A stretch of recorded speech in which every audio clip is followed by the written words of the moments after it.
Chennai super Kings அணியின் captain Ruturaj Gaikwad காயம் காரணமாக மீதமுள்ள போட்டிகளில் ஆட முடியாத நிலையில் தற்காலிகமாக அவர் IPL போட்டிகளில் இருந்து விலகியுள்ளார்.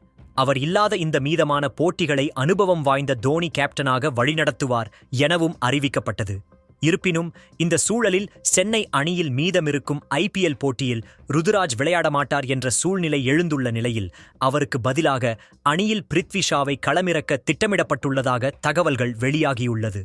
ஏற்கனவே உடல் எடை அதிகமாக இருப்பதாக அவர் மீது விமர்சனங்கள் எழுந்து அவருக்கு பல முக்கியமான போட்டிகளில் விளையாட வாய்ப்புகளும் குறைந்தது.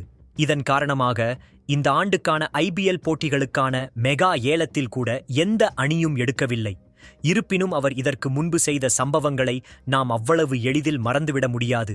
2018 முதல் 2024 ஆண்டு வரை டெல்லி கேபிட்டல்ஸ் அணிக்காக 79 போட்டிகளில் 1892 ரன்கள் எடுத்துள்ளார். இதில் 13 அரை சதங்கள் அடங்கும்.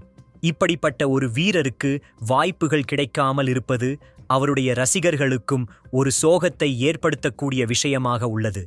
எனவே இந்த சூழலில்தான் அவரை சென்னை அணிக்குள் கொண்டுவர அணி நிர்வாகம் திட்டமிட்டுள்ளதாக தகவல்கள் வெளியாகியுள்ளது.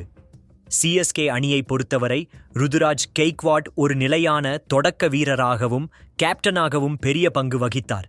அவர் இல்லாத நிலையில் டெவான் கான்வே மற்றும் ரசின் ரவீந்திரா போன்ற வீரர்கள் தொடக்கத்தில் ஆடலாம். ஆனால் பிருத்வி ஷா இறங்கினால் இன்னுமே சிறப்பாக இருக்கும்.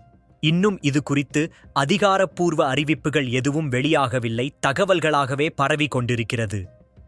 IPL விதிகளின்படி ஒரு வீரர் காயம் அல்லது வேறு காரணங்களால் சீசனில் இருந்து விலகினால் அந்த அணி மாற்று வீரரை, அதாவது ரிப்ளேஸ்மெண்ட் பிளேயர் தேர்ந்தெடுக்கலாம்.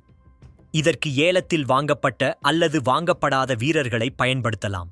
பிருத்வி ஷா ஏலத்தில் வாங்கப்படாதவர், அதாவது அன்சோல்ட் பிளேயர் என்பதால் CSK அவரை மாற்று வீரராக நேரடியாக வாங்கலாம். எனவே என்ன நடக்கப் போகிறது என்பதை பொறுத்திருந்து பார்ப்போம்.